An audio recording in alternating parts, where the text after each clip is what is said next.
दोस्तों, जय श्री राम। मैं हिमांशु गर्ग आप सभी राम भक्तों को नमन करता हूं।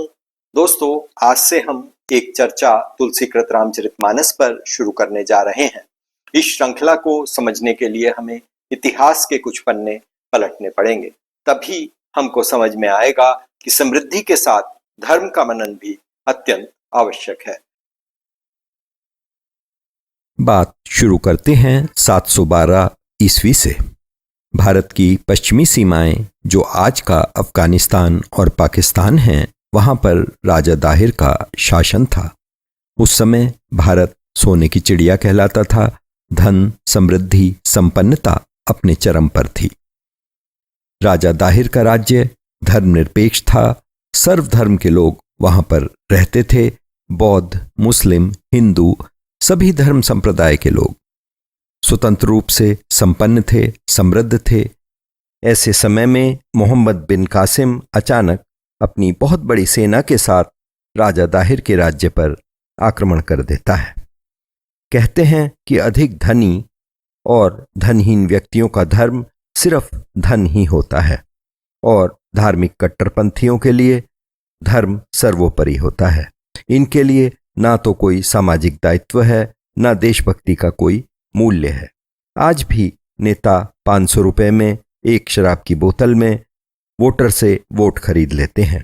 राजा दाहिर के राज्य के मुस्लिम शरणार्थी, बौद्ध धर्म के प्रवर्तक, गरीब, पिछड़े, बनवासी सब अपने मंतव्य सिद्ध करने के लिए मोहम्मद बिन कासिम से मिल जाते हैं और उसको पूरी मदद तथा राज्य के सारे भेद दे देते हैं। क्योंकि हमला अचानक हुआ था, अतः पड़ोसी राजाओं से भी मदद नहीं आ पाती। राजा दाहिर अपनी सेना के साथ बहुत वीरता से मोहम्मद बिन कासिम का सामना करते हैं, परंतु विश्वासघाती लोगों तथा कोई मदद ना मिलने के कारण अंत में वो युद्ध में शहीद हो जाते हैं। फिर मोहम्मद कासिम का लूटपाट, धर्म परिवर्तन, महिलाओं के साथ बलात्कार, अपहरण का अंतहीन दौर शुरू हो जाता है। जो बौद्ध तथा अन्य गद्दार जिन्होंने मोहम्मद बिन कासिम की मदद की थी, उनका और उनके धर्म का नाश भी इन्हीं आक्रांताओं द्वारा कर दिया जाता है। आज उनका अफगानिस्तान व पाकिस्तान में कोई नामो निशान नहीं है और जिनके साथ यह सब अत्याचार हुए, उनकी संतानें आज मोहम्मद बिन कासिम को हीरो मानती हैं। उस आक्रांता ने हमारा धन और अस्मत तो लूटी ही, बल्कि हमारे ज्ञान, दशमलव पद्धति, खगोल शास्त्र, अंक पद्धति, पंचतंत्र, ब्रह्म सिद्धांत आदि का विद्वानों से फारसी में अनुवाद करवाकर उसको भी फारस या यूनान अपने खलीफा के पास भेज दिया और उसको इस्लाम में मिला लिया। आक्रांताओं का प्रभाव बढ़ता जाता है। अनेकों अरबी फारसी लुटेरे हिंदू, जैन, सिख, बौद्ध आदि सभी धर्मों के मंदिरों को, स्तूपों को तोड़ते, लूटते हुए, हमारी संस्कृति को कुचलते हुए पूरे सिंध पर अधिकार कर लेते हैं। 12वीं सदी तक लगभग 4 लाख हिंदू औरतों, लड़कियों को गजनी के एक चौक में 2-2 दिनार में बेच दिया जाता था, जबकि धर्म परिवर्तन, हत्या, बलात्कारों का तो कोई हिसाब ही नहीं था। हमारी भाषा को नष्ट करने के लिए 12वीं सदी में दिल्ली में अरबी, फारसी, तुर्की भाषा के शब्दों को हिंदी में मिलाकर एक नई भाषा उर्दू का जन्म होता है और 15वीं सदी तक यह उर्दू पूर्णतः राजकाज में प्रयोग करने वाली भाषा बन जाती है। वहीं इसी प्रकार 1576 ईस्वी आते आते पूरी वैदिक संस्कृति नष्ट होने के कगार पर आ जाती है। हजारों मंदिर लूटे जा चुके होते हैं, तोड़ दिया जाता है, उन पर मस्जिदों का निर्माण कर दिया जाता है, साहित्य को जला दिया जाता था। बाकी बची कुची संस्कृति को बहुत तेजी से नष्ट किया जा रहा था। विद्वानों को मार दिया जाता था। विलासिता व लूट की संस्कृति को बढ़ावा देकर धर्म परिवर्तन पर जोर दिया जा रहा था। हमारी संस्कृति, धर्म, रीति रिवाज, श्रुति सब कुछ नष्ट हो गए थे। नई भाषा के विकास के कारण हमारा अक्षर ध्वनि विज्ञान भी नष्ट हो गया। अब तक हमारी रोजमर्रा की भाषा, पहनावा, पूजा का ढंग इत्यादि सब कुछ बदल चुका था। दोस्तों, यह उसी समय का वर्णन है जब महाराणा प्रताप आताताइयों से लोहा ले रहे थे। आताताइयों के जुल्म से हिंदू त्राही त्राही कर रहे थे। समय तेजी से करवट बदल रहा था। विद्वानों को लगने लगा कि अब सनातन संस्कृति आखिरी सांसें ले रही है। ऐसे में तुलसीदास जी ने अवधी भाषा में रामचरितमानस की रचना की। इस रचना में उन्होंने रामकथा के साथ सभी हिंदू रीति रिवाज व संस्कृति का निचोड़, अध्यात्म का विस्तृत वर्णन तथा सांकेतिक रूप से हमें यह भी बताया कि विषम परिस्थितियों में आताताइयों से कैसे निपटा जाए। रामचरितमानस के दोहे, छंद, चौपाइयों को मंत्र की तरह लिखा ताकि उसके श्रवण पाठन का उत्तम प्रभाव हमें मिले।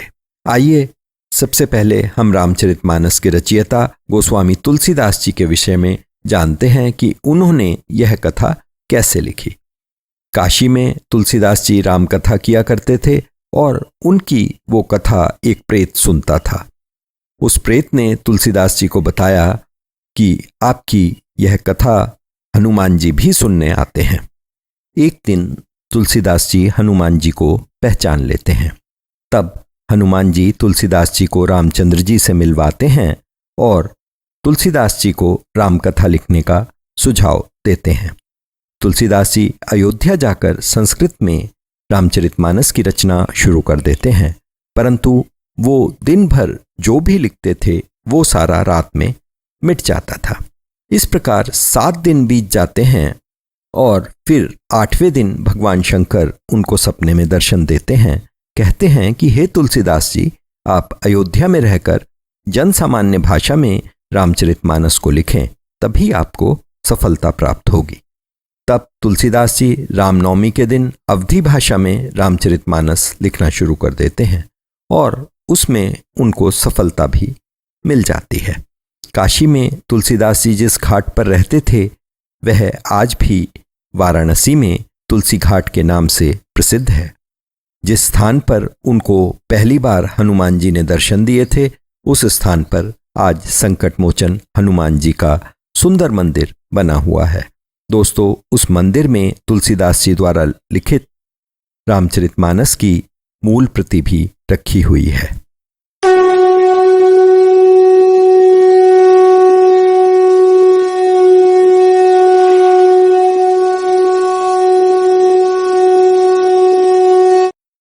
दोस्तों, इतिहास देखकर हमें यह समझ में आ जाता है कि अतीत में हमारे धर्म का मनन ना करना कितना विनाशकारी रहा और लुटेरों ने हमारी रोजमर्रा के धर्म के सिद्धांतों जैसे जियो और जीने दो, परोपकार की भावना, अहिंसा परमो धर्मा, अतिथि देवो भव का लाभ उठाकर कितना विनाश किया। क्योंकि समृद्धि में धन कमाने के चक्कर में हमने धर्म की बारीकी का पालन नहीं किया। इस बारीकी का लाभ अधर्मी धार्मिक विसंगति कहकर हमें बांटते रहे और हम पर शासन करते रहे। इसी गुलामी तथा व्यावसायिकता ने आज भी हमारी आस्थाओं का लाभ उठाते हुए हमारे रीति रिवाजों को, व्यवहारों को, पूजा पद्धति को, पूजा के ढंग को बदल कर रख दिया है। आज भी हमारी संपन्नता बढ़ रही है तथा हमारे धन संपत्ति, भूमि आदि सब कुछ कट्टरपंथियों के निशाने पर है। दोस्तों, हिंदू धर्म में धर्म, अर्थ, काम और मोक्ष की परिकल्पना करते हुए जीवन जीने को बताया गया है। अर्थात जीव धर्म का पालन करते हुए सुख, समृद्धि, काम का आनंद लेते हुए अंत में मोक्ष पद को प्राप्त करे, अर्थात जन्म मरण के बंधन से मुक्त हो जाए। इस श्रृंखला से मेरा यह प्रयास है कि मैं धर्म में आपकी जिज्ञासा को उत्पन्न कर सकूं तथा इसमें जो छिपी बारीकियां हैं या जो असामान्य समय में हमें करना है वो आपको सामान्य भाषा में समझा सकूं। देश काल पात्र के अनुसार जिन शब्दों के अर्थ बदल गए हैं, जिससे धर्म ग्रंथ में विसंगतियां प्रतीत होती हैं, मैं उनको आप सबको समझा सकूं। रामचरितमानस की रामकथा जो आपने टीवी सीरियल, इंटरनेट, रामलीला आदि से जानते हैं, उसके अतिरिक्त उसमें जो मोक्ष का मार्ग या आध्यात्मिक पक्ष है वो आपको समझा सकूं और रोज आपका एक कदम मोक्ष की ओर मोड़ सकूं तथा रामचरितमानस के शब्दार्थ व भावार्थ को उसी प्रकार आपको समझा सकूं जैसा कि मैंने अपने ब्रह्मज्ञानी गुरु से, मित्र से ज्ञान लिया है। उन्हीं के सुझाव पर यह श्रृंखला शुरू की जा रही है। वो मुझे केवल अपना मित्र मानते हैं और यह भी नहीं चाहते कि पूरी श्रृंखला में कहीं पर उनका नाम या कोई पहचान आए। अतः मैं उनके प्रति अपनी श्रद्धा और प्रेम प्रकट करते हुए इस पूरी श्रृंखला में तुलसीदास जी रामचरितमानस के अतिरिक्त अन्य कोई प्रसंग या व्याख्या नहीं जोड़ी गई है, बताई गई है। दोस्तों, मानव देह जन्म मरण मुक्ति का आखिरी चौराहा है। यहां से मुक्ति बस अगले स्टेशन पर है। अतः आप लोगों को विश्वास रखना है, भटकना नहीं है और इसी चौराहे पर लगे मनमोहक सुखों के विज्ञापन से भ्रमित नहीं होना है और वापस 84 लाख योनि में नहीं लौटना है। गलत रास्तों पर चलकर हम दुखों के सागर में नहीं फंसेंगे। इन सभी सुखों को भोग कर ही आप मनुष्य योनि में मुक्ति के लिए आए हैं और कोई भी माया, देवी देवता आदि नहीं चाहता कि आपको मुक्ति मिल जाए। इसलिए दोस्तों, आपसे करबद्ध प्रार्थना है कि 10-15 मिनट जब चाहे रामचरितमानस का श्रवण, पठन कुछ भी कीजिए, समझिए और एक एक कदम रोज मुक्ति की ओर चलिए। ये कदम आपका अक्षय होगा, अर्थात इसको कोई बांट नहीं पाएगा, न माया इसका कोई फल आपको दे पाएगी, न इससे आपको छीन पाएगी। मृत्यु होने पर यही आपके साथ जाएगा और यही अध्यात्म की ओर आपका कदम होगा। इनका सांसारिक सुख दुख, कर्मफल जनित कोई फल नहीं है। विषयांतर को लंबा ना करते हुए मैं आभार प्रकट करता हूं अपने भाई अनुराग जी का, जिन्होंने नित्य प्रति मुझे इस श्रृंखला को रोचक बनाने के लिए सुझाव दिए, तथा अपनी माता जी का, जिनके आशीष के बिना मैं एक कदम भी आगे नहीं रख सकता था। अपने पुत्र सार्थक का, जिन्होंने मुझे नई पीढ़ी के विषय में ज्ञान दिया कि वो क्या चाहती है और किस ढंग से व्यवहार करती है। आप सभी से प्रार्थना है कि मेरी त्रुटियों पर, ऑडियो वीडियो आदि की गुणवत्ता पर ध्यान न देकर अच्छे मोती चुन लेंगे। आपके सुझाव कमेंट बॉक्स में आमंत्रित हैं। श्रृंखला में साथ चलने के लिए राम नाम बोलकर लाइक व सब्सक्राइब करें। अंत में मैं ईश्वर से प्रार्थना करता हूं कि मुझे इस कार्य को पूर्ण करने के लिए ऊर्जा और सफलता प्रदान करे और हम सभी को अपने प्रेम से सरोबार करे। आज की चर्चा यहीं तक और अगले एपिसोड से शुरू करते हैं रामचरितमानस के प्रथम सोपान यानी पहली सीढ़ी से। तब तक के लिए सब मिलकर जोर से बोलेंगे, जय श्री राम।